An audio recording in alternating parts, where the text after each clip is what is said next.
Welcome, specialists, coaches, dads of kickers, moms of punters, relatives of long snappers, and dogs that check kickoffs, to the Iceman Kicking Podcast. It's the show with cold questions and even cooler guests. We are here to talk about the ins and outs of special teams and specialists, and I am your host, Brett Arkellian. Before we get into the episode, a few reminders. We encourage you to tweet about today's episode.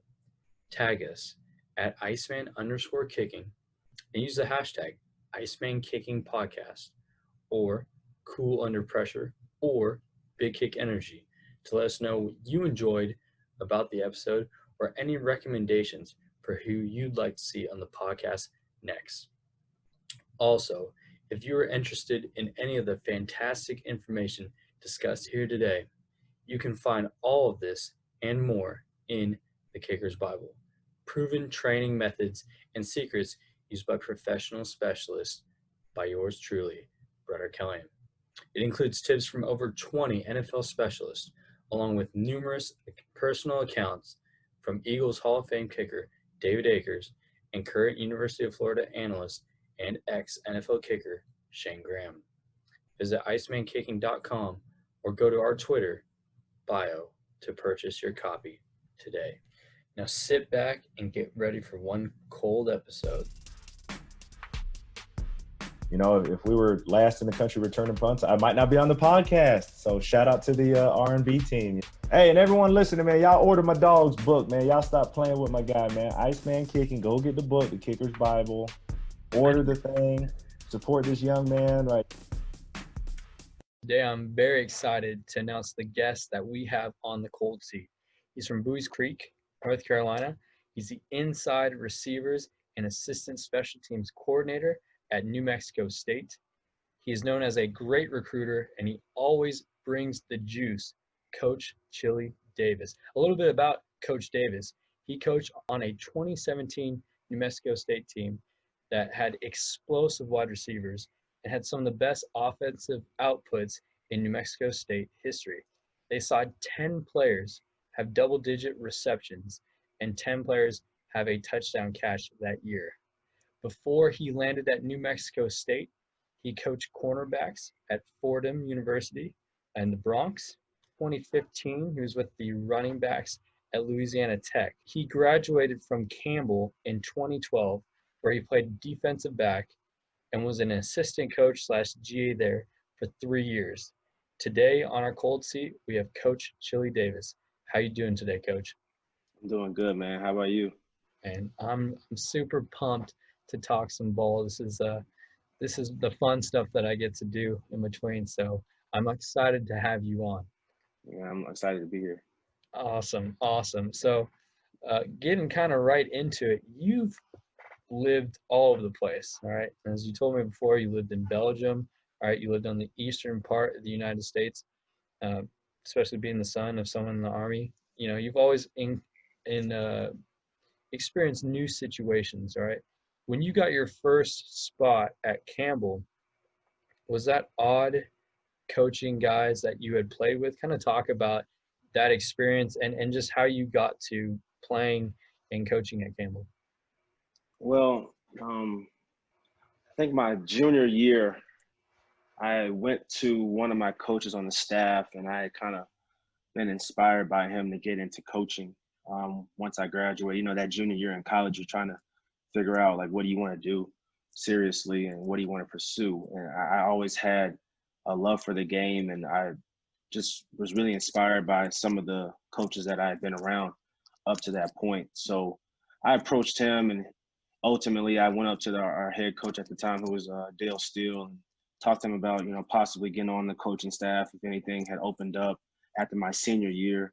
And he said, yeah, you know, we'll look into it. And, you know, so I had always let those guys know that, you know, that was something on my mind. And then my senior year, I kind of got an early taste of coaching. You know, that staff, they were let go, like maybe with 3 weeks left in the season. So I really, you know, had my heart set on maybe getting on at Campbell when I got done playing.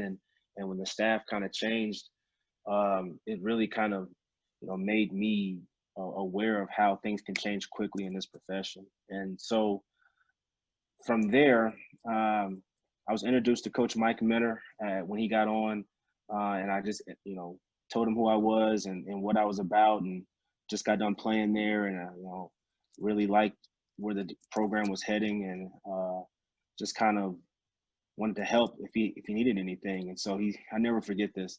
He said, "Chili, I got a ton of jobs for you, but I got no money." I said, "Cool, sign me up." And so I was like the video coordinator, helped out on offense, helped out on defense. He was a special teams coordinator, so I helped out with anything special teams wise with him. I did recruiting, and then I just kind of kept showing up and just kept doing the little jobs that they had me do, and really just trying to show the guys that I wanted to be a team player, and I wanted to just help the program, get on the right track. And so that's kind of how I got into it. And then as far as the players, like, it was funny too.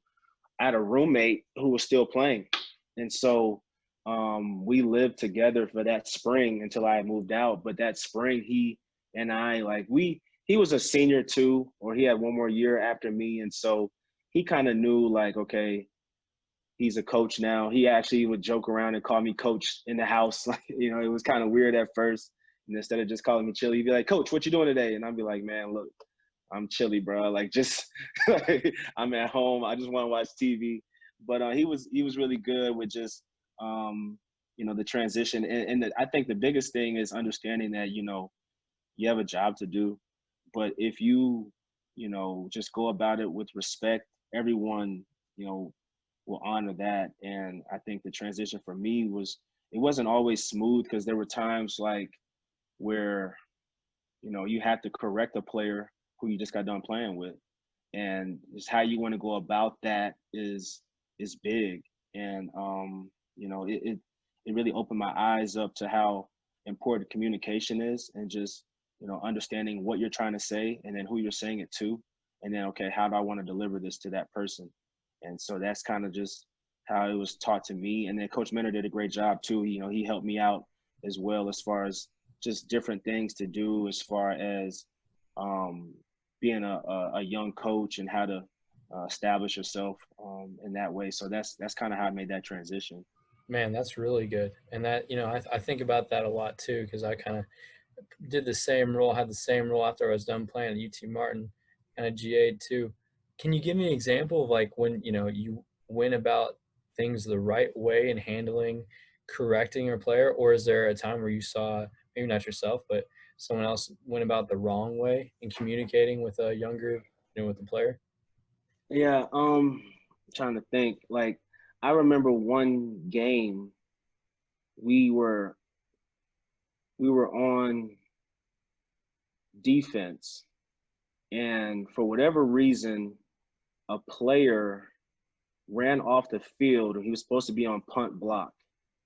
And so, we're scrambling to figure out, okay, who's not on the field. And, it was my job to make sure we had 11 on the field. And so I motioned over him to go back on the field. He played corner, so he just lined up, he got back on the field. And so they kicked it. We returned it. He's off the field now, right? So he's on the sideline. And as a coach, you have to ask yourself, okay, do I want to correct this guy, or, like, how do I want to go about reminding him to be locked in for the whole game, and not just for parts of it. And so I just I knew the guy, and I think that's big. You have to know who you're talking to. And he was a emotional player. Like, he was really like a guy when something good happened. Obviously, something good just happened. We forced a fourth down, right? And so he was celebrating. I said, hey, you got to make sure you're thinking about the entire game, and not just this part of it. And I said it to him. I looked him in the eye. It wasn't no profanity or nothing like that. It was just like, hey, man, this is what we on right now, and you got to be a part of it so we can win the game. And I never forget, he looked at me like, I appreciate that, coach. And I think he forgot that I had played with him. You know what I'm saying? He looking at me like, appreciate that, coach. And that kind of let me know, okay, if I can just understand, well, help them understand what the situation is and communicate that thoroughly, it'll go smoothly. And as far as like a situation that's like negative, I think, you know, I never really had one that was negative, like in a sense of like me being a young coach or just me being a former player with those guys, because I think they all knew what I was on as a player. I kind of had, I would like to think I had their respect early on when I was playing. And so when I transitioned, I think they wanted me to be a good coach, and I wanted them to be even better players. So I think that's kind of the thing that we were on together. So I never really had like a negative experience with that. That's awesome, man. Well, trying to better your players every play, and yeah, I think it's the way you handle them, right? It doesn't have to be, and that's something I'm learning as a young coach too. When are the times where you can, kind of calm someone down and talk to them, or when's the time where you not need to make a scene, but it's a bigger deal, and maybe that might come, when there's mental lapses, and also it might come from knowing your player and who that player is and how he responds. And I think so that we ended that game, we won, and then that Sunday or Monday, whenever we watched film that next time together, we addressed it as a unit, like a special teams unit. And Coach Minter addressed it. He's like, hey, we gotta make sure that we're locked in for the whole game and know what our responsibilities are, and understand that people are counting on you to be where you need to be at a certain time. That doesn't just mean you show up to study hall. That means you show up to the to the punt return unit when it's punt return time. You know what I'm saying? And so, and that's kind of what taught me how to go about it the right way. And so, like making sure that guys understand that, you know, I'm not upset with you. I'm upset with what you did. Those are like two different things. You got to understand like that. I love you as a person. I love you, as a a guy on the team and everything. I just don't like that one thing you did. And here's how I think we need to go about it differently. You know what I'm saying? And so you have to know who you're talking to, but I think you also have to know like that guy doesn't like the fact that he made a mistake. Hopefully he doesn't, and hopefully he doesn't want to do that again. So, that's just kind of how we went about that. That's really good. I love that. And especially it speaks to the inner specialist in me, because I was a specialist, right? And so many times you'll see a kicker or punter miss a kick and then just get dogged by his coach. And it's like, do you think he wanted to miss the kick?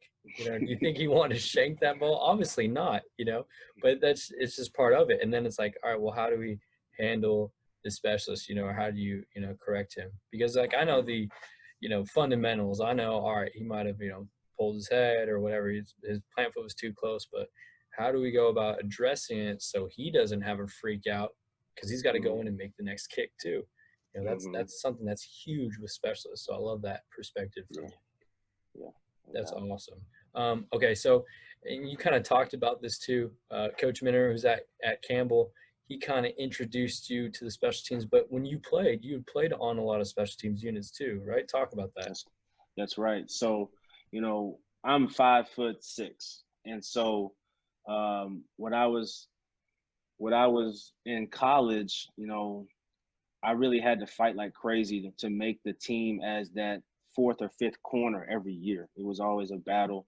But then my coaches, I redshirted my first year, and going into my second year, my coaches said, look, if you want to play, you're going to play on special teams first.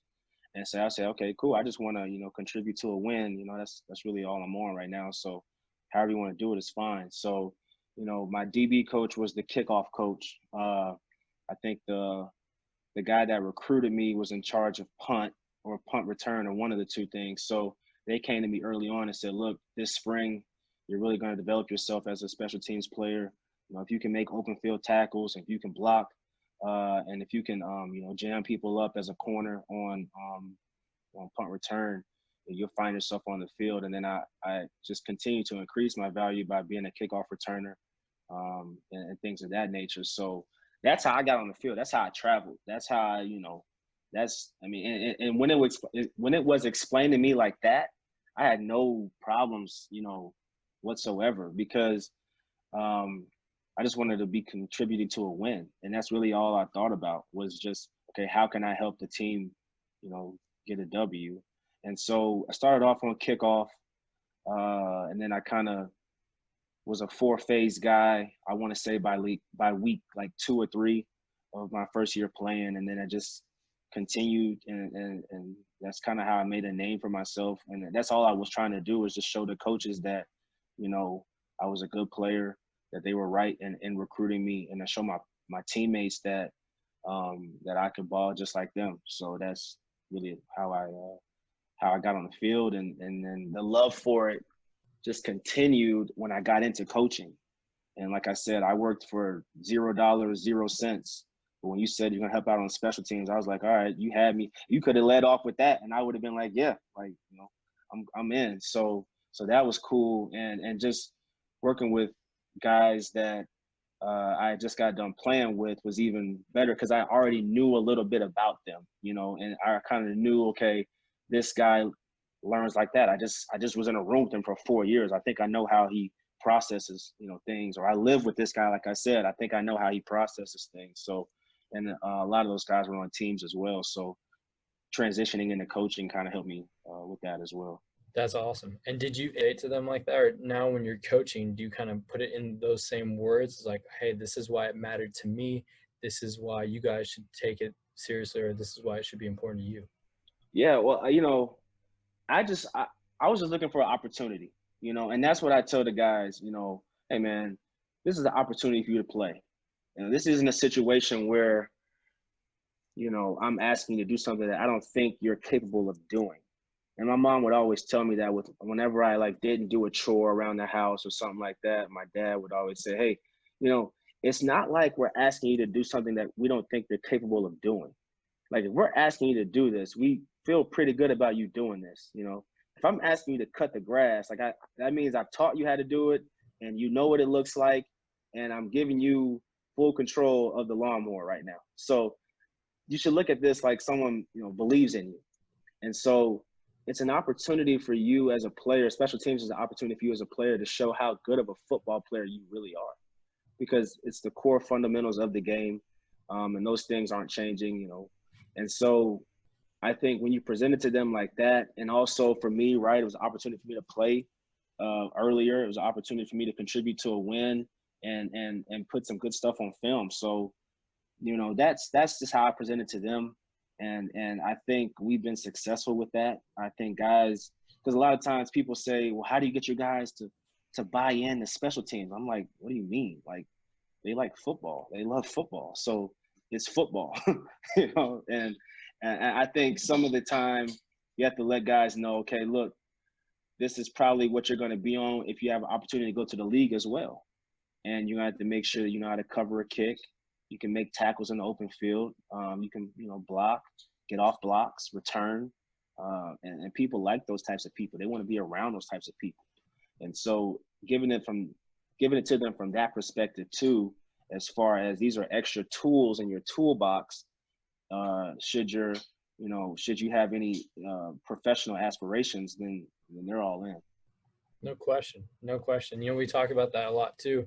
The thing I really love being at Marshall is like we put such an emphasis on special teams, and it's really fun because like everyone buys in, and everyone's about it because it's about football. And they talk about Chris Jackson, who was here last year and drafted by the Titans, and it's like he's playing a lot, but he's also playing a lot because he's a special teams guy, and he makes plays on special teams.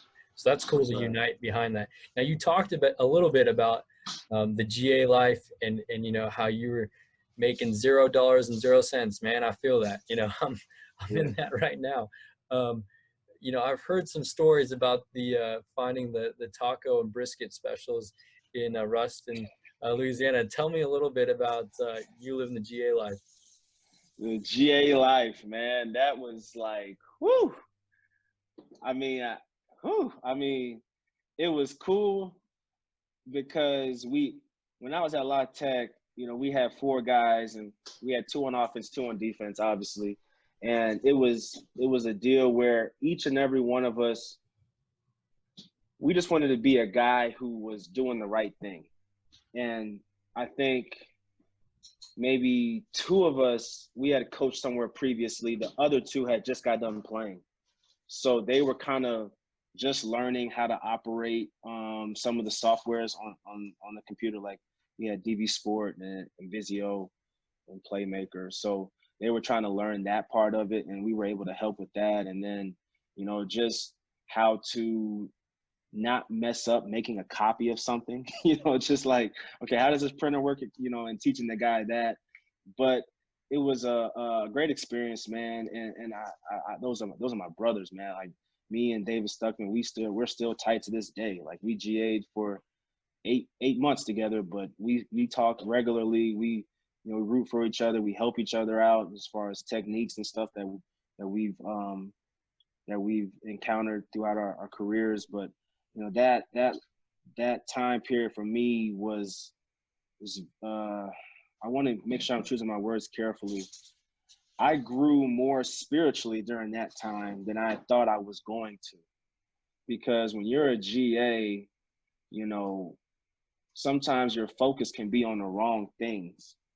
I think a lot of times some GAs, they look at it like, okay, I want to be known to the staff that I can do good work, and that's cool, right? And you have a job to do, but I think sometimes your perspective also needs to be, okay, when it's time for me to coach, I'm coaching as well.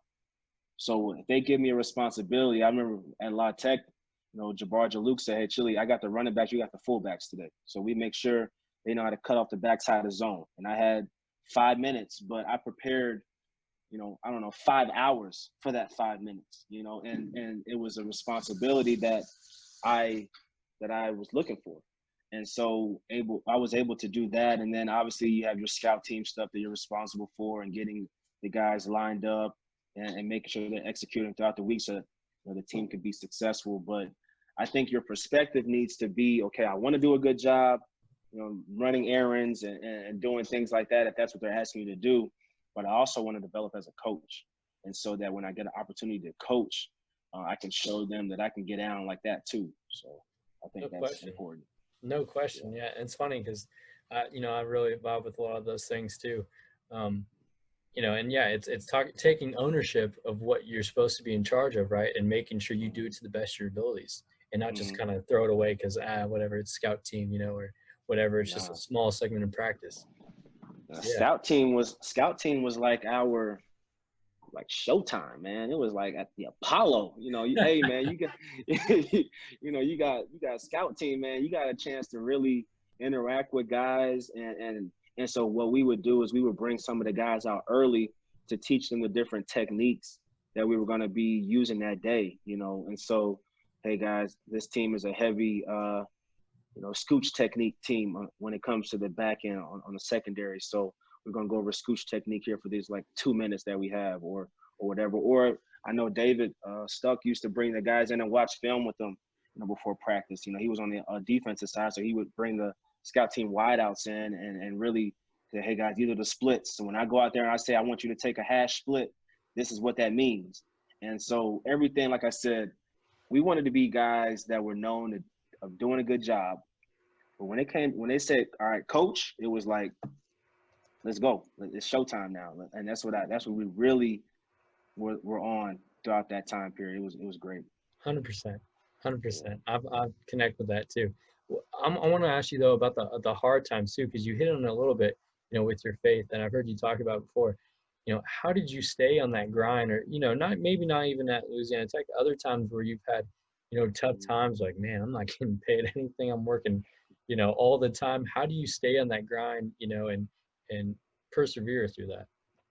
So I think it was my second year at Campbell, and I just started to get a stipend going into my second year. I forget how much it was. And my wife now, who was my girlfriend at the time, her birthday is uh, normally week 1 or week 2 of the season, September 6th. So really, I remember saying to myself, I don't think I'm going to be able to get her the gift that she wants, nor am I able to spend the amount of time with her that I think that she wants for her birthday, and so I think it was her 21st birthday too. And so for me, it was like, okay, I really want to be with this woman. I want to impress her.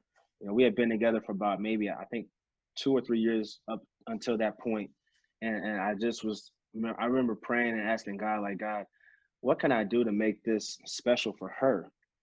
And, we were playing App State that week. And so I thought she was going to go back home to Greensboro, where she's from, and she was going to celebrate with her family and friends. She told me, she's like, no, I'm going to Boone with you, if that's okay. I think coach said wives can go. I'm not your wife, but I just want to be around you. And I was like, yeah, okay. And so we got to Boone, and I mean, it was like, I'll just give you this. It was like 3 lightning delays, throughout the game. It was their homecoming or their home opener. It was one of the two. I forget. I think it was like their home opener. It might have been like alumni day or something like that. And so like they had the whole show pregame. It was a lot of band and everything. And then you got like 3 lightning delays. So like at the third quarter mark, there's no one in the stands because everyone was like, okay, the score is like 30-0. It's raining. We're leaving. So we're still playing, and we finally figure out a way to, well, not figure out a way, but we finally are able to finish the game. And we made a play on defense, and there were 2 claps coming from the stadium. And I turned around, and it was my wife and it was my girlfriend, wife, whatever, and then another wife in the stands, and they were cheering still. Now the score at this point is like 66-0. All right, we are losing. And I turned around, I said, this girl is in the stands on her 21st birthday in Boone, North Carolina, cheering the Camels on. And I just remember feeling, and I really felt like God was putting in me, like, look, if you can just, understand that not everyone needs a gift. Not everyone needs, money. You don't need money to make you who you think you want to be. If you can just be a good person and go about your job, and I've given you a woman here who supports you in that. And I remember I turned around and I thought to myself, I said, I'm marrying that girl. I don't care what I have to do. If you're here at 66-0 in Boone, North Carolina, you could be an hour and a half down the road in Greensboro, doing your thing better than me. So, that was kind of a, eye opener for me, as far as, look, if you can just treat people right and do a good job, I'll put the right people in your life that understand what you're doing and understand, your financial situation, and I'll grow you in the right direction with the right people.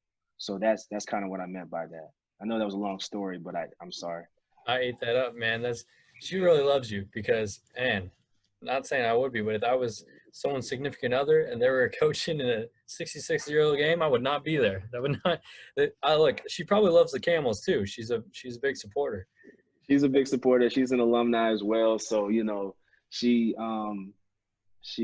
definitely been my biggest supporter, and just, I mean, I can't really give you, I can't really, like, if you gave me a dictionary, a thesaurus, I probably still be able to come up with the words to describe, how much she means to me. Words don't do it justice, huh? No. That's awesome. And I hate to bring up a sore subject, but Campbell played pretty good against App State there in that first half. This most recent game. And, yeah. They're doing well, man. I'm happy for those guys. That's good. Yeah, you gotta pull for your alma mater. All right, Always. cool. So then you go on and can kind of talk about Fordham and New Mexico State. My question coming to new schools is like, how do you make connections with guys that have never seen you before and know really nothing about you, and going forward, like, how do you get them to buy into what you're teaching? I think first you have to make sure that you are yourself.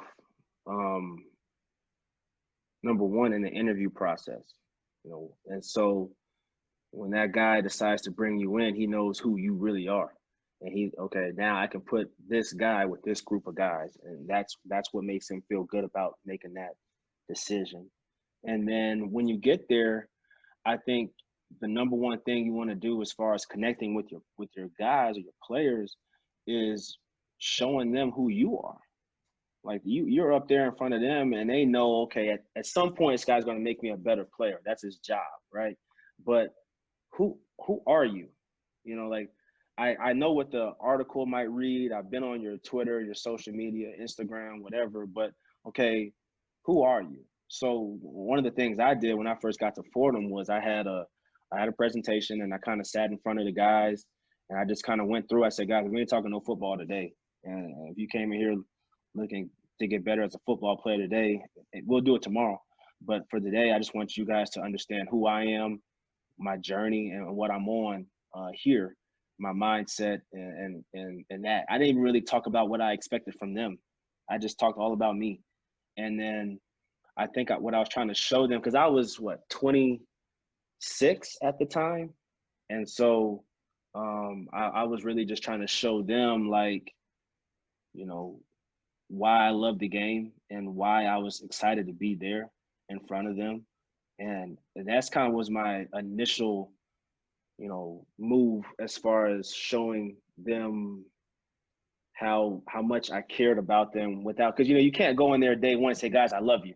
They're like, all right, this guy kind of weird. But I want to get to the point where we have a genuine relationship, is what I was trying to say to them. And I think it worked well. And then it went to, okay, who are you guys? What kind of music do you guys like? What kind of food do you guys like? Where can I go to get this or that? And just making it a conversation to that point. And so really all you're doing is just building a relationship, man. You're just trying to show people who you are while learning who they are, and then understanding there is a standard that we have to uphold ourselves to on and off the field. So that's just how I went about it. That's really good. And so what do you think they drew from you when you're like, all right, today I'm going to talk all about me? I mean, like, does it gives them talking points, right? Or ways to, connect with you? Yeah, I think it showed them, okay, this guy likes Jordans just as much as I do, or this guy likes the same rap artist that I like, or he likes the same movies that I like. And, okay, he played the same position that I was coaching corners there at Fordham. So he played the same position I'm playing right now. And really what it did for those guys that were trying to, earn a starting job. Okay, this guy played teams just like I got to play teams to make a name for myself. So just being transparent was really all I was going after. And then kind of, yeah, like you said, it did bring up some, some talking points for them, some questions that they had as far as, what about this? Like, I remember one guy was like, "Hey, coach, so who you got, Kobe or LeBron?"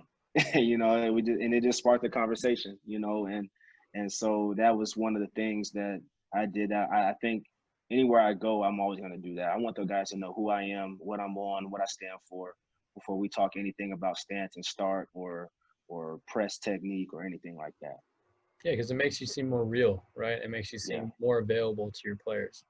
And that's right. that's one of the things I've heard about you is that you're great with your players and you're a great communicator. So I think that Appreciate really that. shows through that. Yeah. Well, and I really want to go back to what you said in your interview. You're talking about why it's important to be yourself.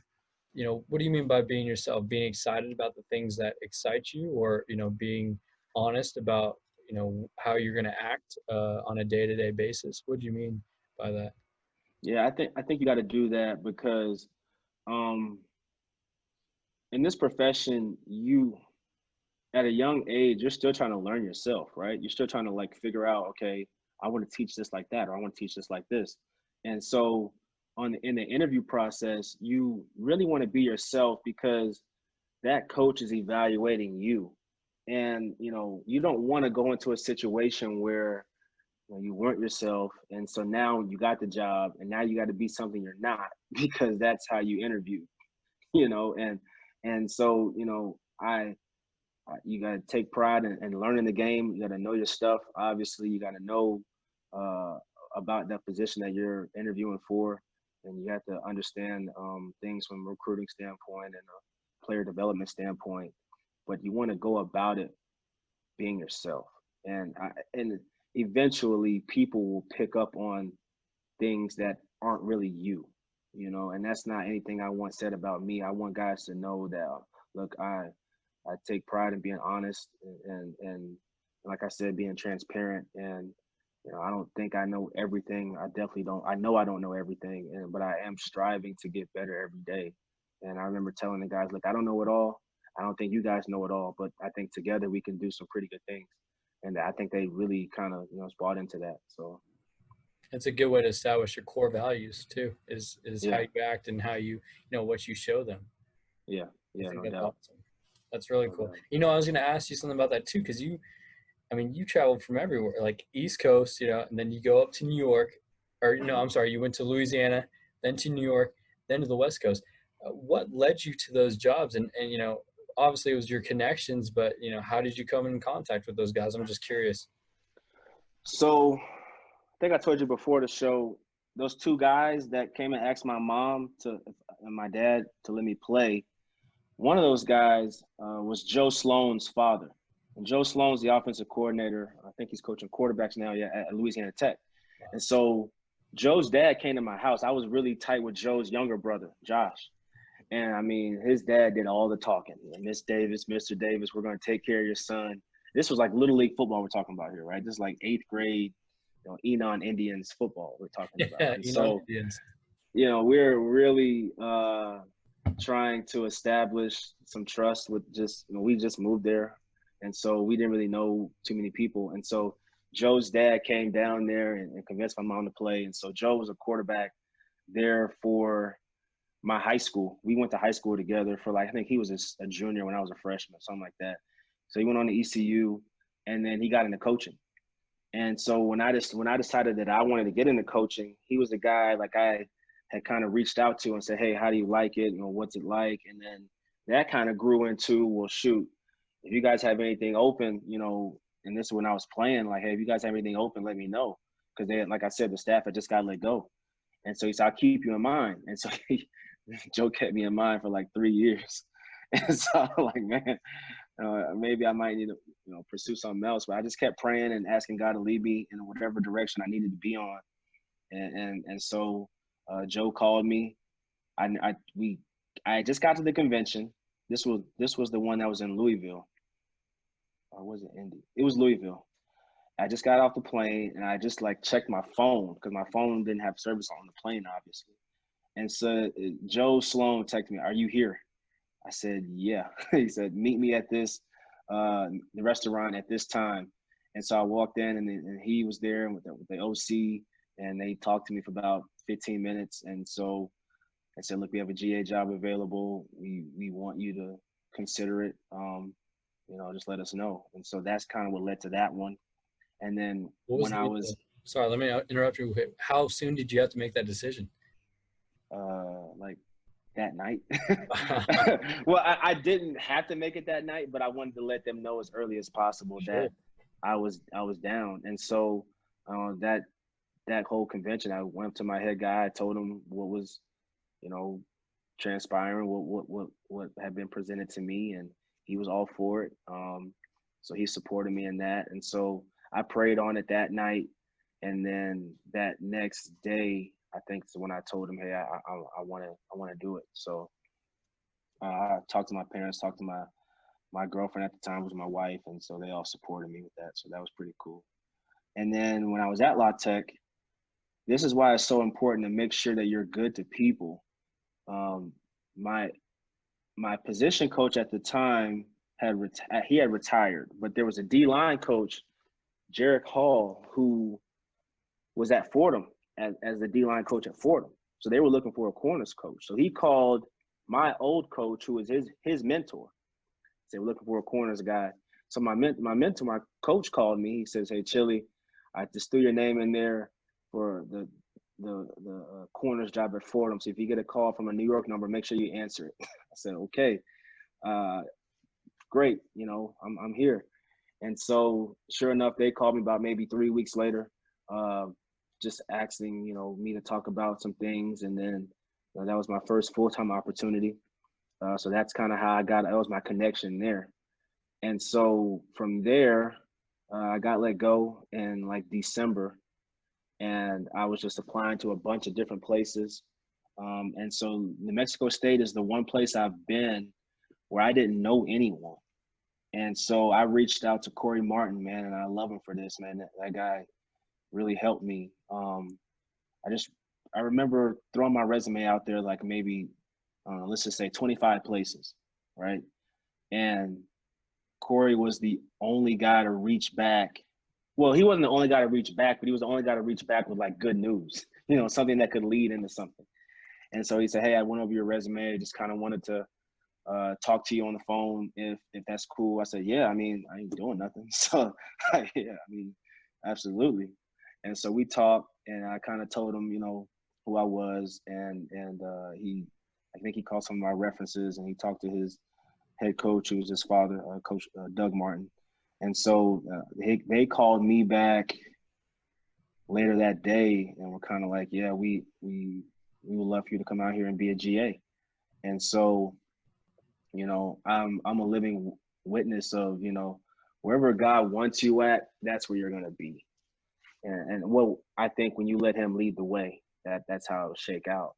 And so that's what I was on, man. I was really like, I was about to get married that year, that summer.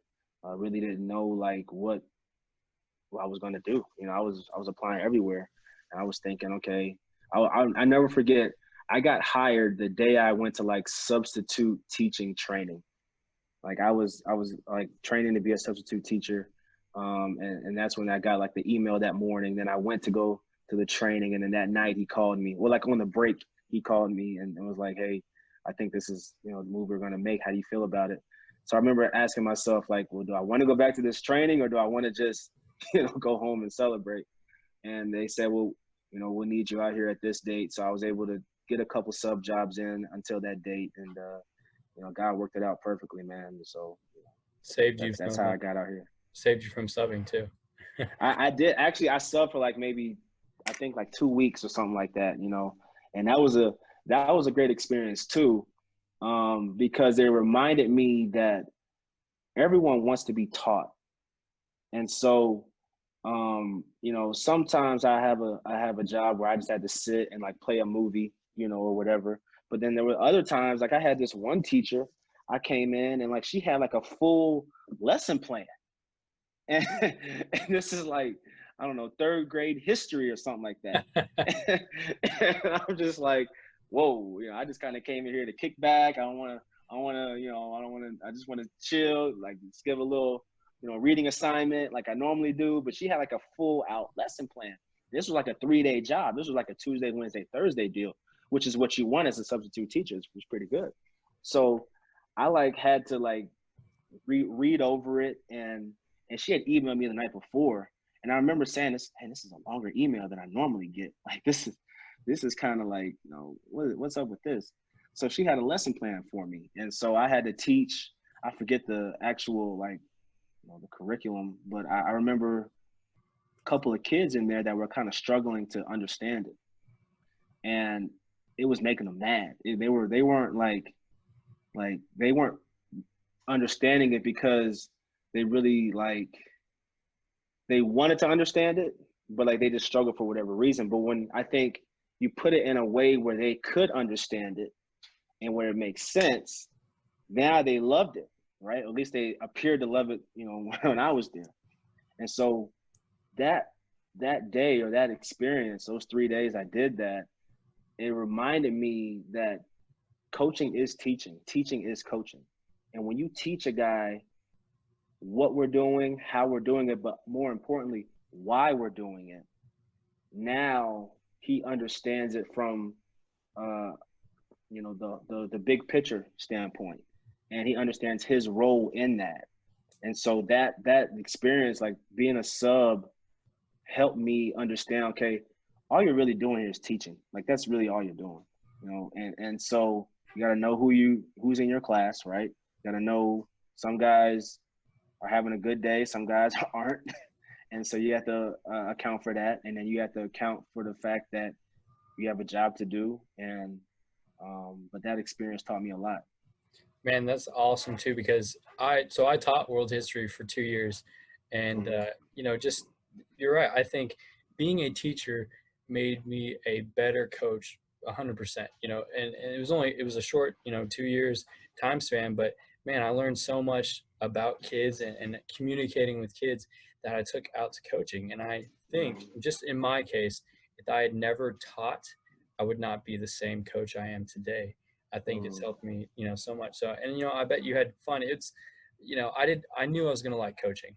I knew Mm-hmm. that was what I wanted to do, but I was very surprised, and I loved history. I loved that as a subject. I was so Mm-hmm. surprised how much I liked interacting with the kids. Like that was my Yeah. favorite thing, to see their Yeah. faces when they came in and joke with them and then get serious and we get after it, every day, have competitions with them. I miss it. Yeah. I miss hanging out with them. Yeah, that's that feeling that you get when you've helped a kid learn something or helped a kid with anything. It's just, I mean, it's indescribable, man. When you see that kid's face light up and he's like, "Oh, this is what we're doing." Like, yeah, this is what we're doing.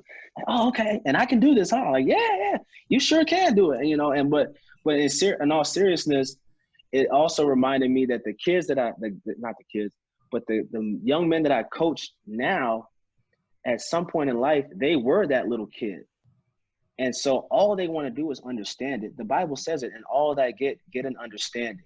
And so if you can help a guy understand what we got going on, now he's more inclined to be enthused about it. He's inquisitive about it. He's, whatever word you want to put in that space, he's excited. He sees it differently.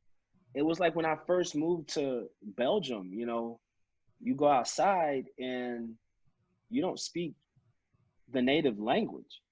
And so I had my little brother, and we played in the backyard, but eventually we had to make friends, right?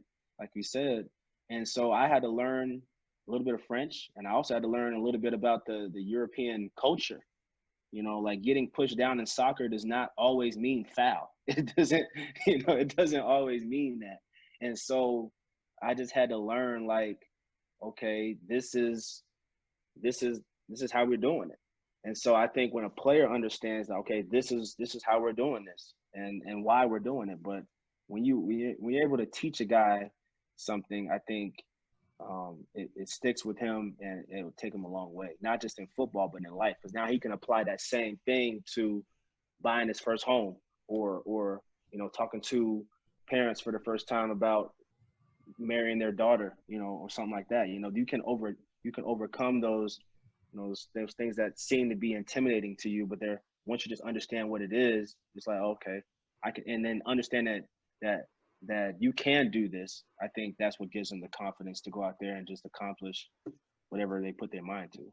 Right. Understanding those daunting experiences and then how you deal with it or how you go Yes. forward with it. That's really Yes. cool. And something I wanted to expand on, because you kind of hit on in the last second there, is talking about kids, maybe not having the best day. What about for your players, that guys that you can tell they're just not having a good day. It's not clicking. They're not performing at their best.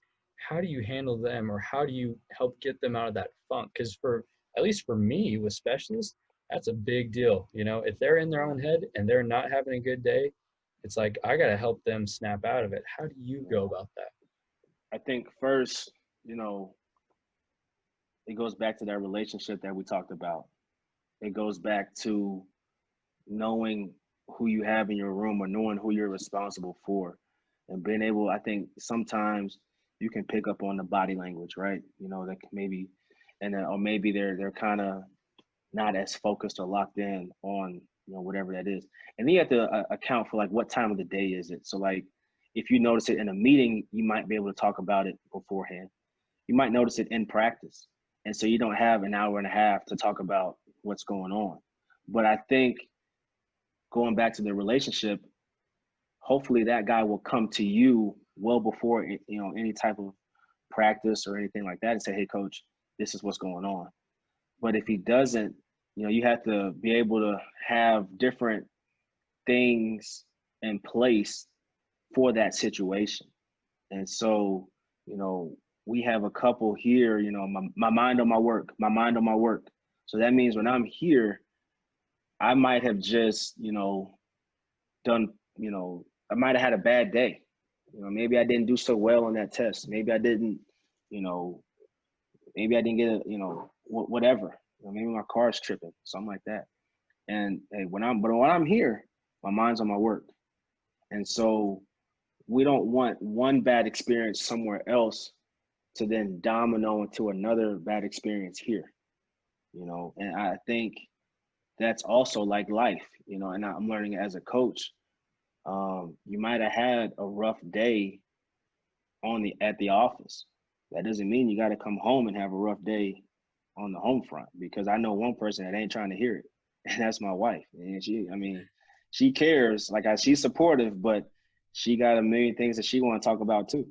And so you don't have time to be over there sitting feeling sorry for yourself. She's like, hey, bro, I know you had a bad day, but what do you think about this, or what do you think about that? And you better be locked in. You better be ready to go, because she, like a coach, knows that you're not all the way focused on whatever we're talking about. So compartmentalizing is what we're saying, right? And I think that's what is helping young men also become, future husbands, future fathers. Learning how to say, okay, that went wrong over there, but I'm over here now. So as long as I'm here, I got to make sure I'm doing what I'm here to do. So that's what that means. My mind's on my work. And so then afterwards, you can chop it up with them. Hey man, I noticed during period 5, 6, and 7, you wasn't normally, what's going on? Oh, coach, the so and so, this and that, and now we can talk about it. And I think as a coach, you got to be able to pick up on that, because like I said, you might have to go to that person about it. They might not come to you, depending on who they are and how they process things. You have to be able to see that. And so, that's my prayer. Lord, give me wisdom and discernment on how to lead these guys to be the best that they can. And that goes into that. That goes into, it's not just about, Lord, help me find a way to get this guy open. Lord, help me find a way to get this guy to catch the ball. It also means help me find a way to get this guy thinking the right thoughts, and so that's just kind of how I go about it. Man, yeah, I love that stuff right there, because it's something that's not taught or even really told to coaches. Is like, look, besides counting or coaching X's and O's, how do you tell when your guy's not feeling, himself right now, and how do you deal with it? And you're 100% right. That's about caring about your players and making sure that they're mentally locked in, so physically they play to the best of their abilities. I love that. That's right. I love that you hit on that.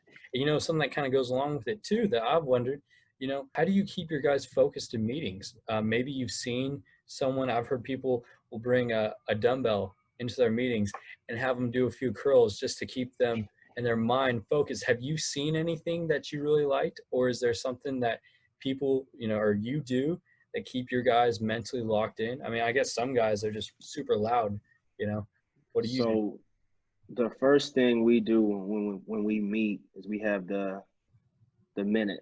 So the minute is pretty much, we're going to sit in that room for 1 minute in silence. And you are going to clear your mind, or get your mind in the right frame to think about what we're about to talk about. And that's football, right? So that minute could be you, decluttering your mind from something that happened that day. It could be something really good that happened that day, but you don't want it to distract you from what you have going on here. And so we do the minute. And so the minute is just, and they know it as soon as they get in there, everyone gets in. I'll hit the little countdown thing on my phone. So we in our minute. So it's no fidgeting. It's no talking. It's no interacting with anyone else. We're trying to respect everyone else.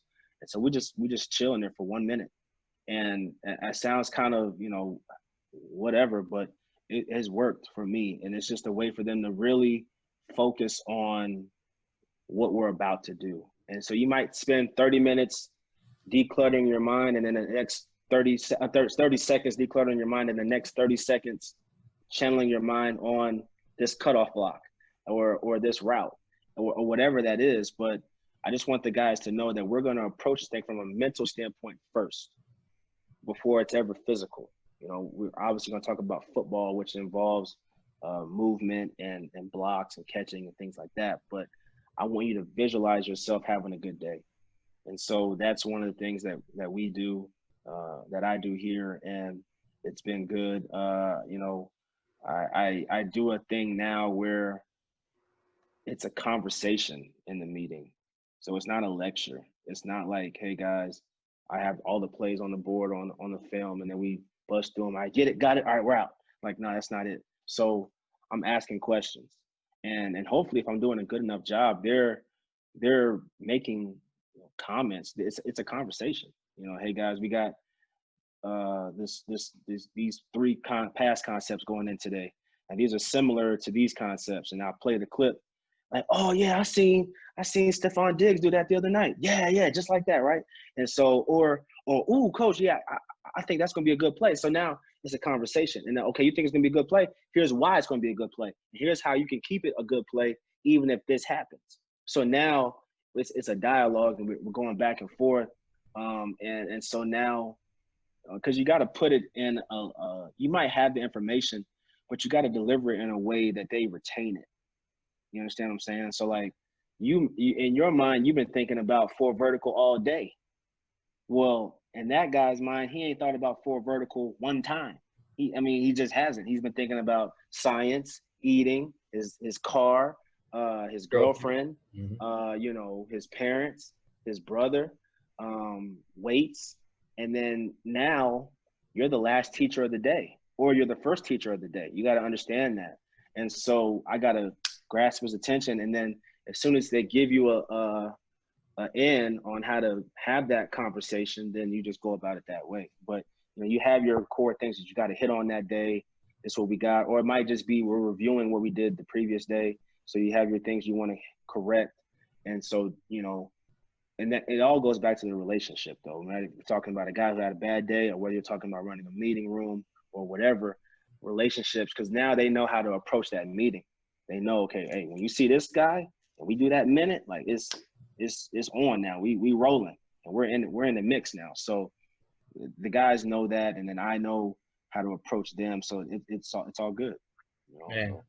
Coach, you're talking my language, right? The specialists, we all talk about visualization, all that stuff. You are hitting on that, and that's so important. I think just not for specialists, but any position, any great athlete will do some type of meditation or visualization and seeing themselves succeed or also fail, and then respond to that failure even better. When I played, I used to tell my specialist about, I would see myself walking into the locker room, see myself putting my socks on, my cleats on, going out to pregame warmups, and then, seeing the helmet that the other team was going to wear. I think those details and being that detail oriented is what separates good players from great players, and I think you guys do a great job with that. That's really cool. I like that a lot.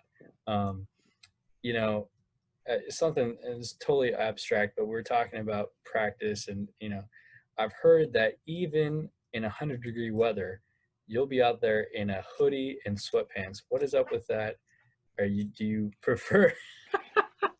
Who have you been talking to? Listen, man, Hey, you've been really doing your research now, because not too many people know that unless they're like here. That's like inside information right there. Listen, but we got to do our research. It's Coach Chili Davis. It's a big deal. What did go into that? I just I like it. I feel comfortable in it. I've always done it. I even when I was, at Campbell, La Tech, it was kind of just my thing. I like hoodies, and sometimes it's too hot. Like I remember a couple of days, Coach Mark came up to me and said, "Chili, you don't have your sweatshirt on today." I said, "Yeah, Coach, it's too hot. Like I got a t-shirt on just like you, But it's just kind of just my style, I guess. I like hoodies. I like the combination with hoodie and short. I think that's one of the best combinations ever. And it is hot here. It's 93 right now, and it's probably going to be like that for a while. But it's great weather, and it's just something I kind of just did. I like to sweat. I like that. I like to use practice as a workout, so I like to be active. I like to run around. I like to get in the drills with the guys. I like to be in the mix, and always trying to work out at that point in time too, just from a sweat standpoint, and just that's just kind of my deal. But nothing really, no specific reason. I think I might have been inspired by someone when I was a player who dressed like that. So that's pretty cool. So yeah, but that's kind of what into that. But yeah, kudos to you for knowing that, because that's not everyday information. And people don't know that. Hey, yeah, I just thought it was a funny tidbit, and I had to ask, man. Okay, so, and we're kind of winding down here, but these are awesome answers, man. I love talking ball with you. This has been a lot for Mm. me too. When you're coming to a new school, and especially as a coach, you've been in a couple of different places. What is or something that you've seen? What is one of the biggest mistakes that coaches might make when they're coming to a new school, a new staff, or maybe the staff was in place, but they're new to that program? What is something, a mistake that coaches make as a new coach? I think negating what we talked about earlier, like not really being big on relationships. Um, and then I think another thing they might um, make a mistake of is assuming that the people that you're responsible for know how you are or know what you stand for, or from a technique standpoint. Don't assume that that guy knows exactly how you want that done. So you have to instruct him. You have to show him exactly how you want it done. And it might be something as simple as how to hold a football. It might be something as simple as, running with the ball, something like that. And you have to show them that. And I think those two things um, I will do for the rest of my life. I will always build relationships or strive to build the best ones that I can with each and every person, not just the starter, not just the guy who was good last year, or not just the freshman that you are expecting to play well early. Everyone, doesn't matter who they are, and then also teaching them the core fundamentals of the game, the techniques that are required to be successful at your position. Don't assume, okay, well, he caught like that in high school, so surely he can catch it like this here. No, that don't, no. Or he kicked like that in high school, he kicked like that. No, no. You got to show that guy what it looks like. So you got to have a visual. Then you got to teach that guy how he needs to look in that as well. So now you're being hands on with them.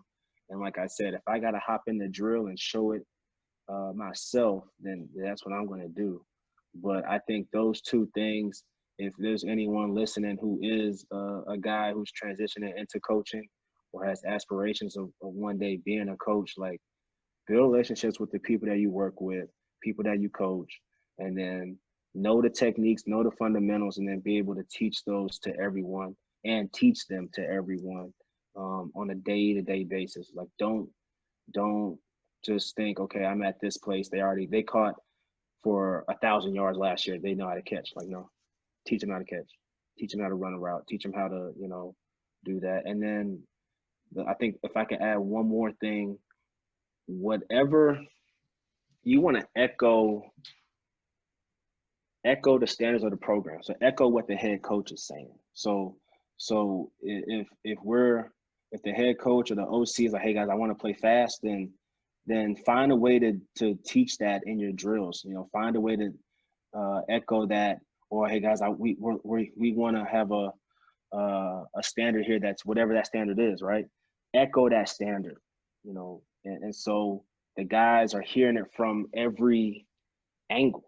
They're hearing it from the head coach, they're hearing it from an assistant, they're hearing it from you, they're hearing it from the strength coach, they're hearing it from the other players. So like now that guy, there's no question what we're on. I heard it like 10 times from 10 different people at 10 different locations. So, I know exactly what my responsibility is, or exactly what the mindset and the culture of this program is. So, that's what we do here. We definitely want the guys to understand the fundamentals of the game, have built great relationships with all of them, and make sure that they're executing to the standards. So that's how we go about it. No question. No question. I Mm-hmm. love that. You're talking about the standards, you're talking about the fundamentals there, and it leads me to my next question is, in special teams, we haven't talked a whole lot of special teams, but, I do love talking special teams. Is there, a fundamental that you think is overlooked on any of the core four units, or something that you've seen in the past that, isn't coached up enough, or you think, there should be a bigger importance in the special teams units? Is there anything that you see? Yeah, I mean, I think you have to always understand that, I like one thing that we do here. Coach Ronnie Pence is our special teams coordinator, and he does a phenomenal job of making sure that guys know their assignments and knowing what's being asked of them. But then we'll also do drills of that exact assignment. So we do it at the exact location on the field. So like if we're doing, I don't know, pooch punt, right? We're on the 50-yard line or plus 45-yard line, and we're punting the ball. We want to keep it out of the end zone, right? So we're playing our goalie technique. Like we put guys in tough situations in practice. That's what I'm trying to say. So you have your assignment, you have your role, and we're going to put you in that role, that exact situation in practice. So it might be you messed up on a block, or you messed up on a pursuit to the guy. Well, this drill is designed to get you back in a good situation or a good position on the field. And I think once guys understand, okay, I'm going to be in one of two positions when I'm out here. I'm either in a good position or I'm trying to get in a good position. You're going to be in one of the two. So understanding, okay, which one am I in? Which category do I fall in? Am I good or am I not good? And I'm trying to get good.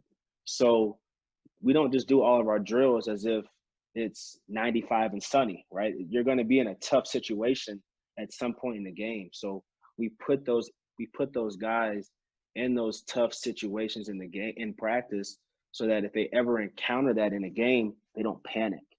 They don't, oh my God, well, I was supposed to be in this lane, but I'm in that lane now. So, oh my God, what do I do? Nah, bro, just look, this is what you do. Do this, do that. And by any means, get the man down. Like we'll talk about everything else later.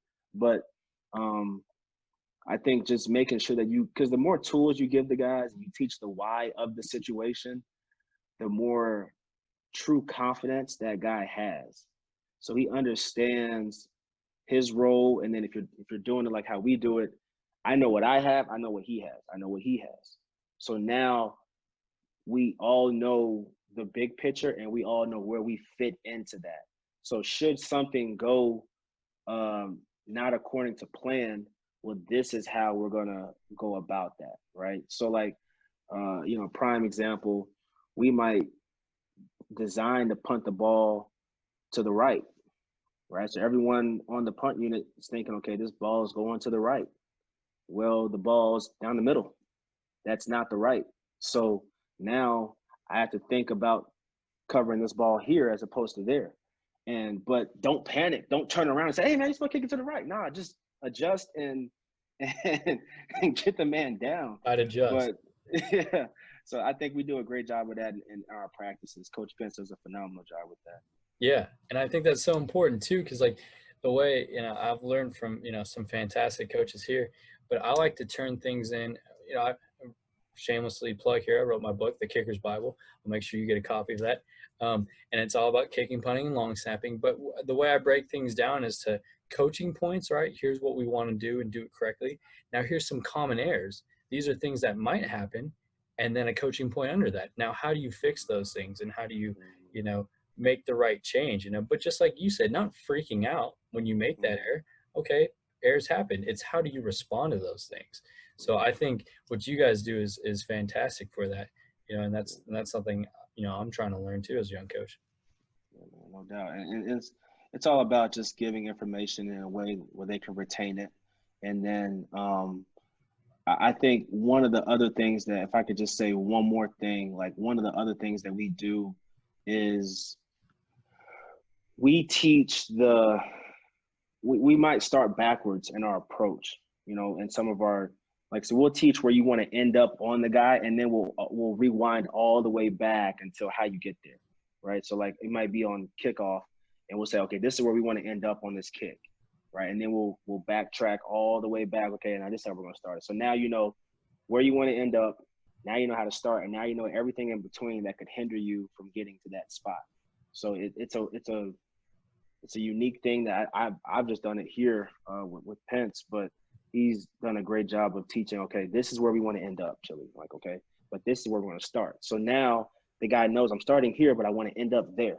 So now how do I go about that, and what type of interference will I have on my journey there, you know, and so that's another thing that we do. I think that's pretty good, I love that. I good, love that pretty for beneficial.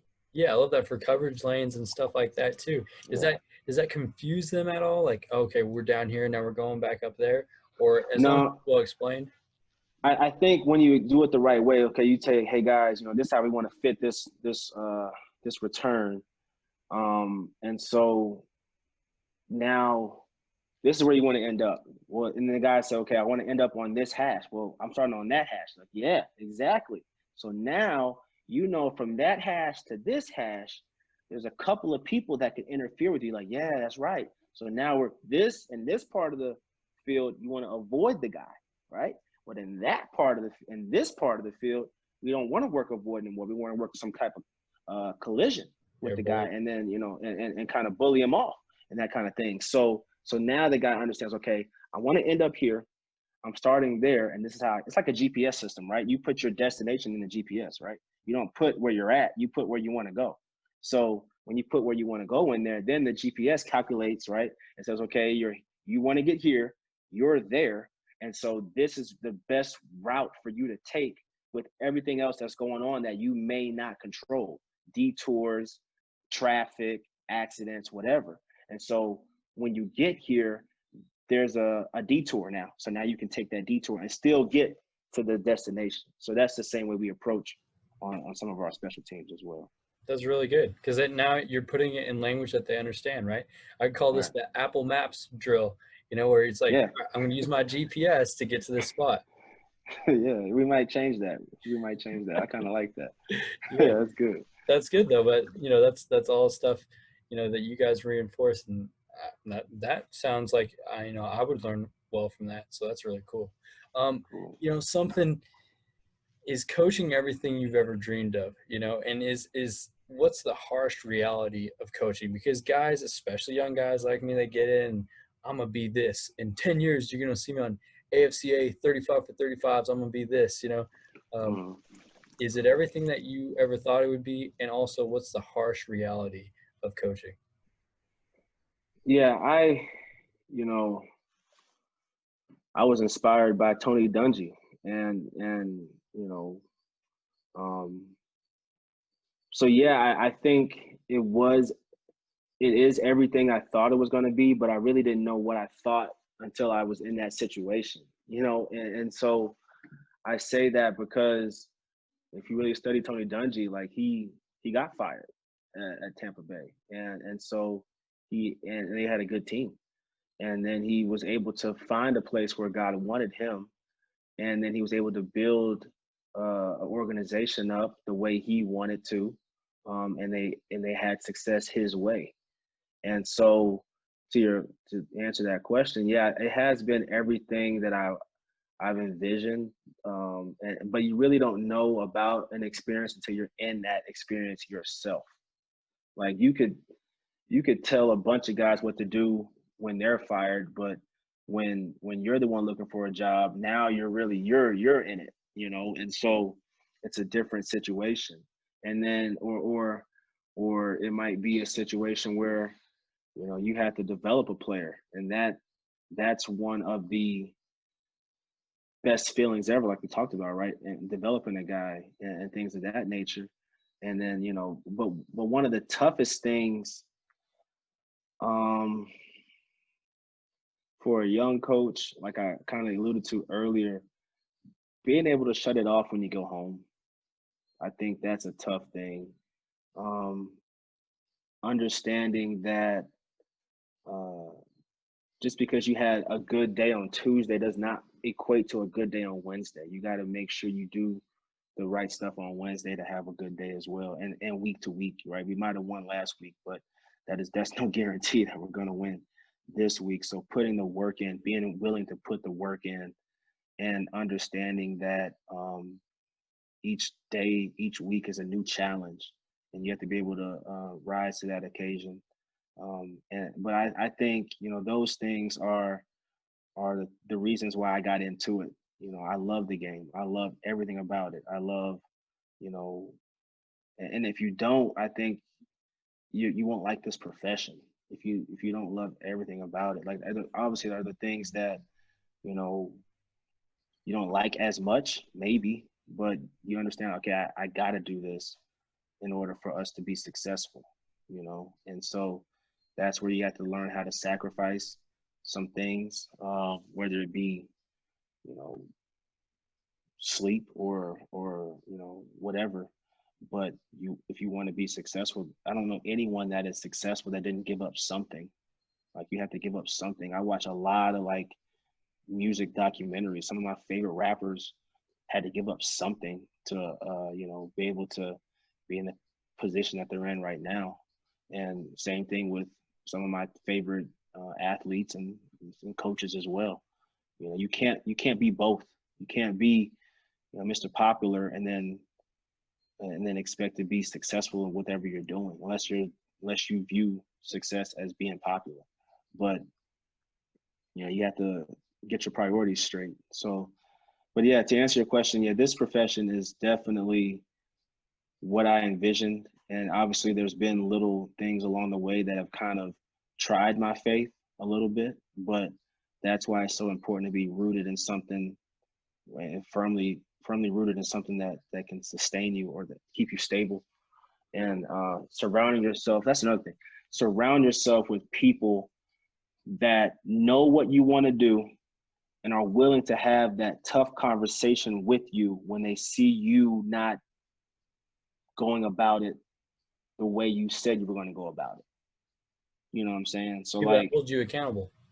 hold you accountability partners. And so for me, my parents, you know, my wife, I have a couple of coaches throughout my life that have been that for me.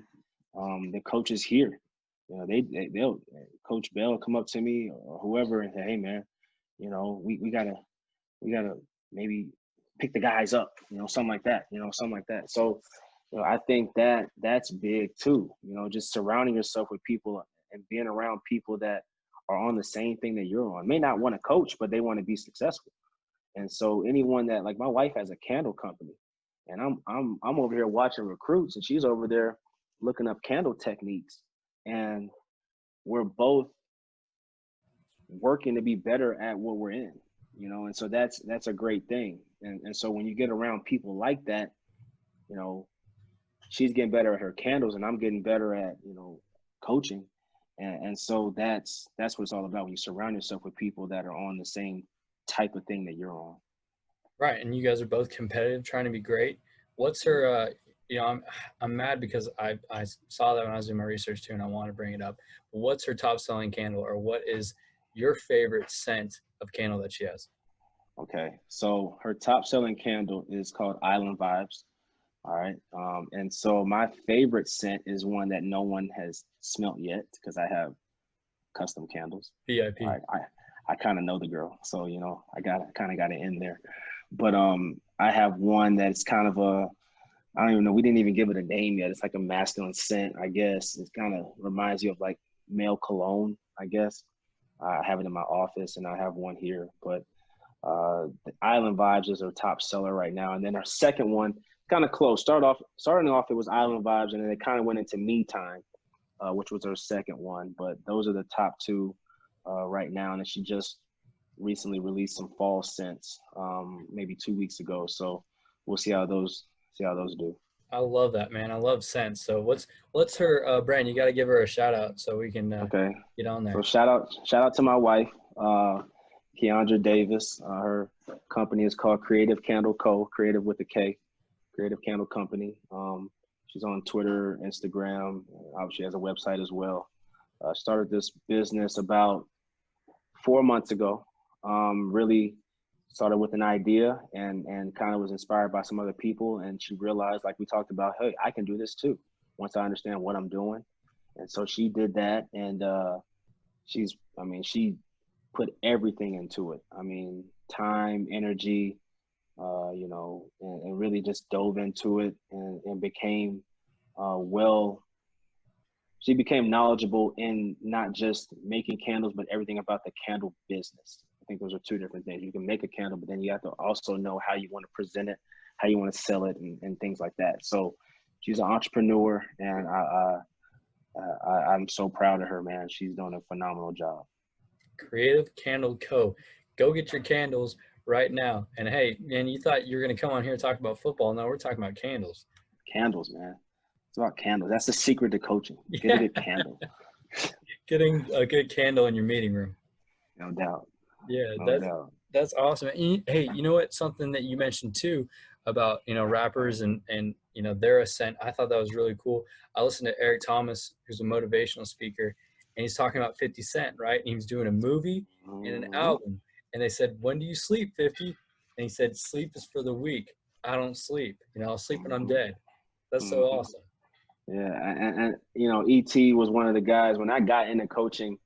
He had been around, I want to say, but he had that first video that kind of went viral when I think that was around that 2012, 2013 Mm-hmm. frame. But that was one of the things that inspired me. Like, man, this guy is going after it. And my parents are this, and my parents are preachers in my church.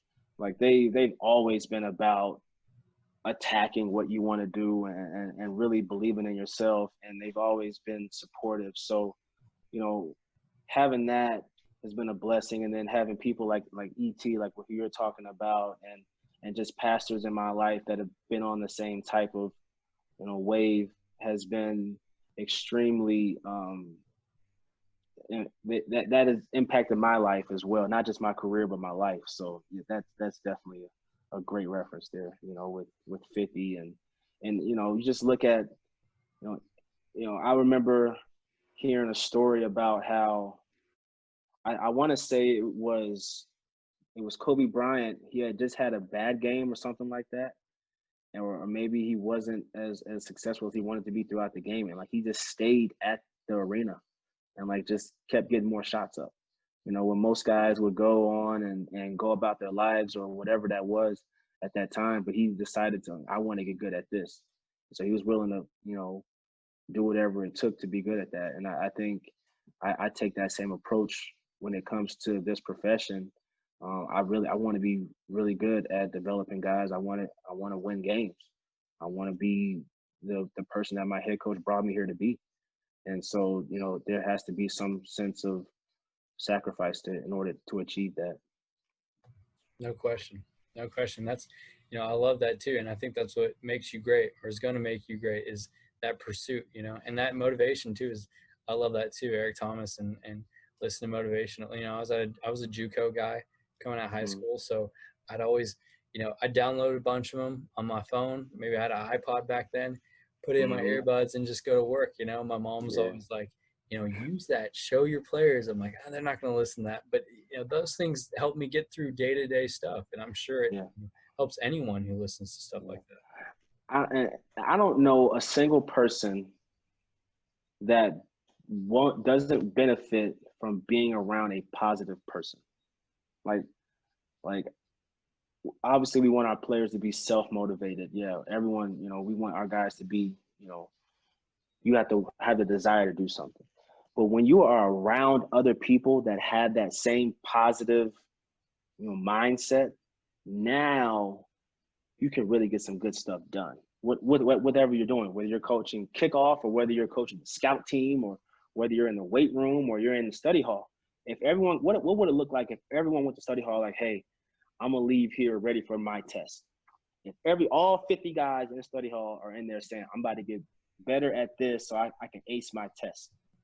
So now, that's what you're on. That's what he's on. Now that's what I'm on. So now I'm in my deal because I want to be part of the group of guys that are making those good grades and that are, we're talking about how well we did on that test and how we prepared for that test. So like, it doesn't matter what you're doing, as long as you're around people that are heading in that same direction, good things can happen. Sounds like a championship team, man. Yeah, exactly. And that's what separates them. That's Yeah. really cool. And and I'm going to give you a second or two to think about too, because I love hearing motivational quotes or success quotes. So if you have one, I'm gonna come back to it, or I'm gonna give you some time. I'm not gonna put you on the spot right away. But one of my last questions for you too is, you hit on it earlier, being a young coach. how do you balance that family time? You know, you got your wife and she's got her own business too, but how do you balance that work time and that family time and really making sure she feels valued and, you know, she feels like, you know, you're not just focused on football all the time? Because that's hard for me. I don't have those responsibilities right now. I know I will someday, but, you know, I'd like to hear in your own words what you think. Well, number one, and that kind of reminds me about one of the other things you asked me about, one of the mistakes that people might make. I think comparing your career to other people is a mistake that people make in this profession. Like when they say, oh, so and so was 30 years old and he was a coordinator. Well, I'm 35 and I'm a position coach. What does that mean? That means you're where you need to be. And so don't compare yourself to other people. So I say that because what we do here may not be something that will benefit someone else. It works for us and it's on our timetable and it's on our schedules. But obviously, like, Thursday night date night. I mean that's one of our things. We get out of practice a little bit earlier on Thursdays. We're not in the office as long those days. And so she knows that. She knows, okay, Thursday night we're going somewhere. We're gonna maybe dress up or go on a date. Or that might be a movie night that we go check out something. And then or Friday morning we might have breakfast together, we might have lunch together or something like that. And then those kind of things. And then she's able to travel with us to games, so she's around me then. And I think the thing when you're home, be where you are, your mind on your work, right? So if you're at home physically, be at home mentally too. Don't be at home thinking about what happened at practice 3 hours ago. You're not there anymore. You're home. And so when you're home, the people in your house need you to be more than just, they don't need you to be a football coach. My wife's not looking to help her run routes better. She's asking me what I think about these curtains, or asking me what I think about a movie that she's been thinking about watching, or something of that nature. So if I'm not mentally there, I might say something wrong. And now you created an issue for yourself. And I don't know anyone that likes to create issues for No themselves one like wants to that. deal with that. So you want to just keep the peace, man. So so I think being where you are is so important. You want to be a great coach. Yeah, everyone does, but hopefully you want to be a great boyfriend or husband too, or you want to be a great father too, or you want to be a great brother or son too. So whenever you're around people that didn't know you as a football coach before, or don't see you as just a football coach, you want to make sure that you're whatever you are to that person. So to my wife, obviously I'm a husband. Like I said, like we're not in the kitchen going over routes, so she doesn't see me like that. She sees me as a person that is a life partner.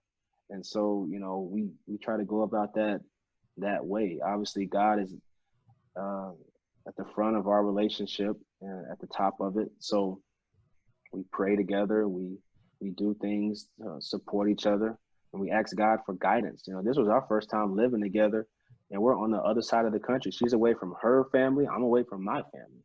So that was a unique experience as well, and there was a lot of trial and error with that. I'm used to coming home still watching film from practice.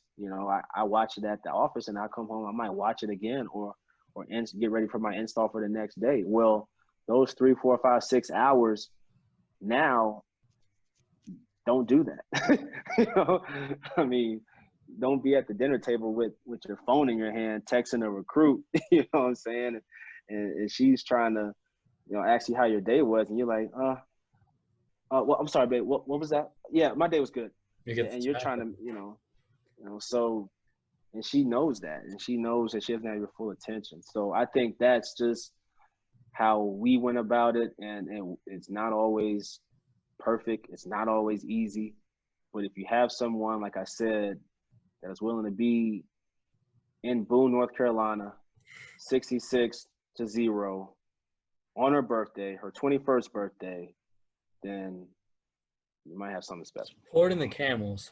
Supporting the Camels, clapping when we got a routine third down, fourth down stop, and she's cheering as if we just busted an 80-yard return for a touchdown, So I said, I got to marry that girl. It's great. You found her, man. Yeah. No, and honestly, it sounds like you guys have a great foundation, and that's awesome. That's all a coach can look for is someone strong and that can help them pursue their goals. That's right. That's So, right. And and briefly, we kind of touched on it earlier about to wrap up here, but shout out to my man, Coach Kyle Siegler, was talking about the AFCA 35 for 35, which you and him had the unique distinction, and that means a lot. Just kind of talk to us briefly about what you got from that, or what you learned from being around all those great coaches there. It was a phenomenal experience. Even the application experience was good because I had to do something that I normally don't. I like to do it sometimes, but I had to write an article. And so that really took me back to like college with writing a paper. I can remember the last time I sat down and really like wrote something that was going to be like read by other people that I didn't know.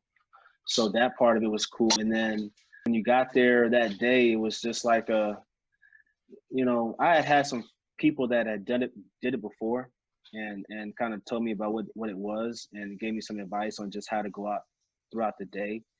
And I really enjoyed it. You were able to be around some people that you may have seen on TV and maybe read about or watched their drill tapes. And then you had coaches in there who had just got selected and, you're in that mix too. So everyone's getting to know each other. Everyone is like, oh, I saw you guys against so-and-so. You guys did some really good things. Or that guy, I know that guy too. And so that was cool. But the information that we got that day was just like, it was great, man. It was anything from transitioning from position coach to coordinator, transitioning from coordinator to head coach, going into a room as a coordinator, but the rest of the staff has already been there, and so just different angles of, this profession, some that people don't normally think about, and people assume it's going to be smooth and easy, but it's not.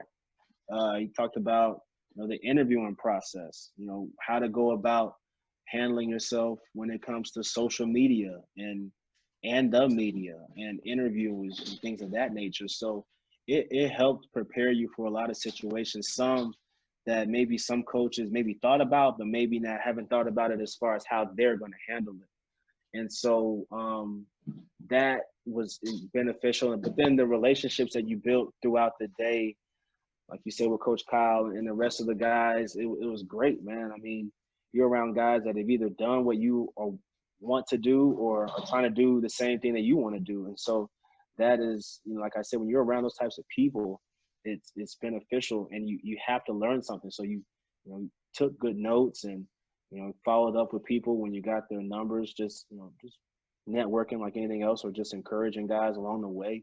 But it was a phenomenal experience, man. I really enjoyed it.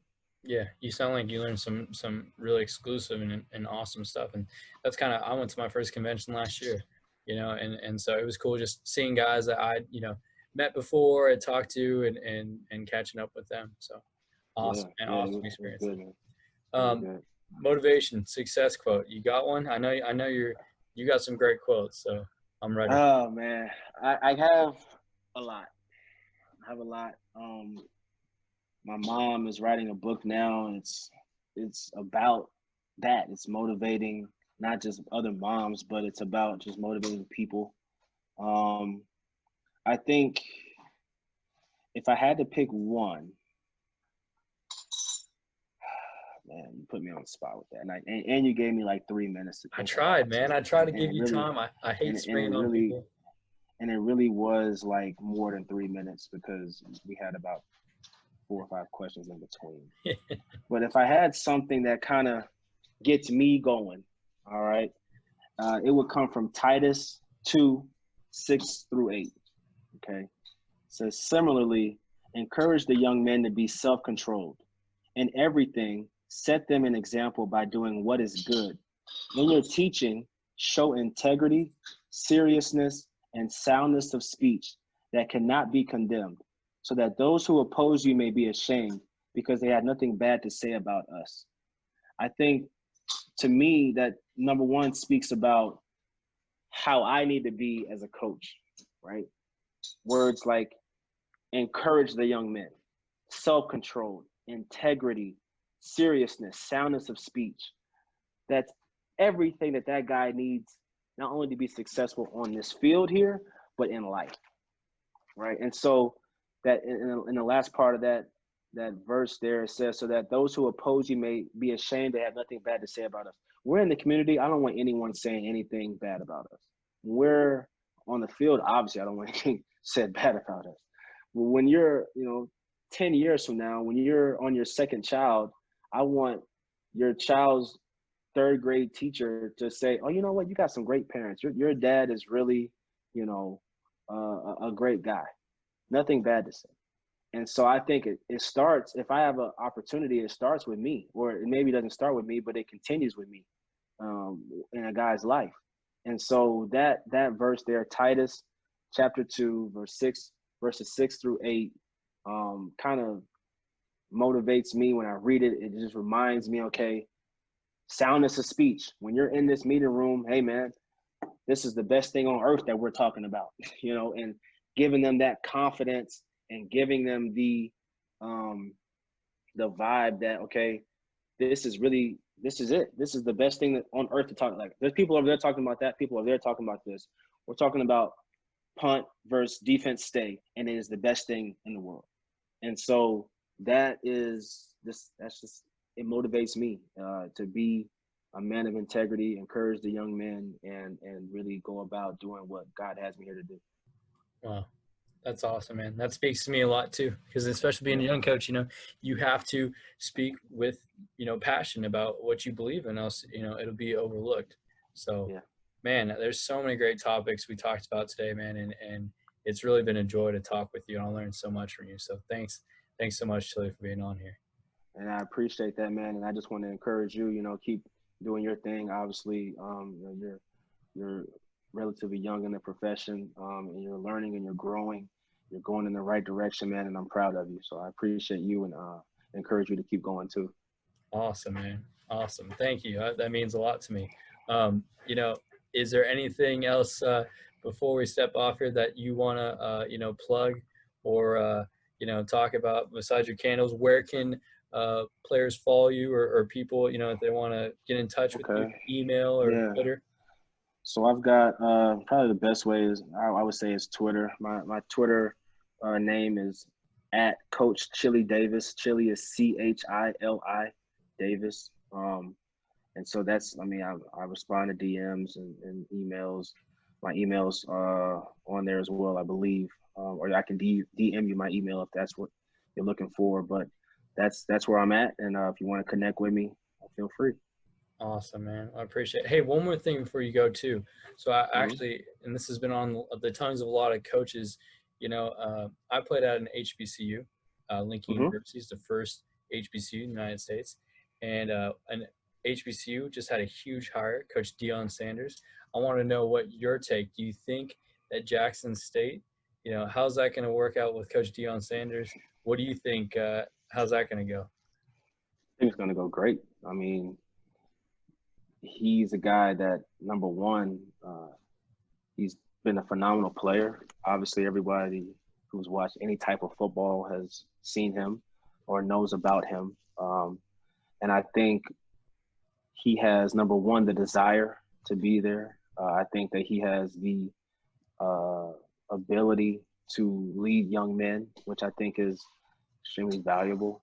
And I also feel that he'll do great things there, not just because of who he is or who he's been as a player, but I think because of who he is now as a coach and as a father and as a man.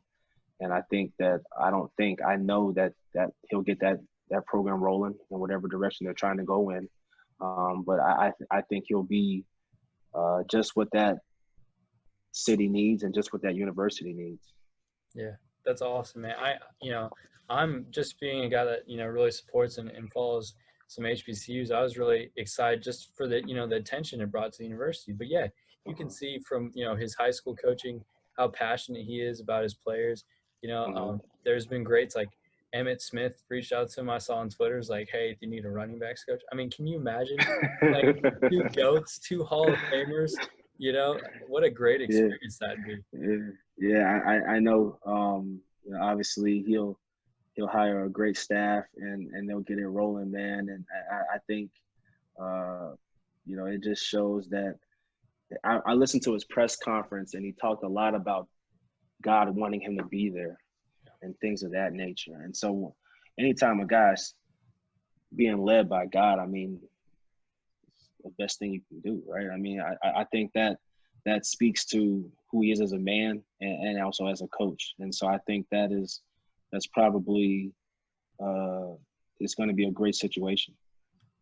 Awesome, man. Yeah, I can't wait to see them play, and I hope there's more great athletes that start going to these historic universities. I've learned so much Right, in my time there, and there's so much history there. I thought it was so cool. right, So right. awesome, man. Well, hey, this is one of my favorite. I'm not just saying this because we're talking right now. This was one of my favorite talks because how much we talked about the kids, and the connections. So, Coach Chili Davis, everybody. Appreciate you, man. Thanks for listening. And if you have any questions you'd like asked or select guests coming up, follow and send us a message on Twitter and Instagram to Iceman_kicking or IcemanKicking@gmail.com. Be sure to follow us and turn notifications on YouTube, Spotify, and SoundCloud at Iceman Kicking Podcast, and rate and review us on Apple Music. This will be important as we will have giveaways going forward. Also, check out our TikTok under the same name for the best clips from these interviews. And tune in next week for another great Special Teams Mind. I'm Brett Arkelian, and for everyone at the Iceman Kicking Podcast, we hope you stay cool under pressure and have a great week.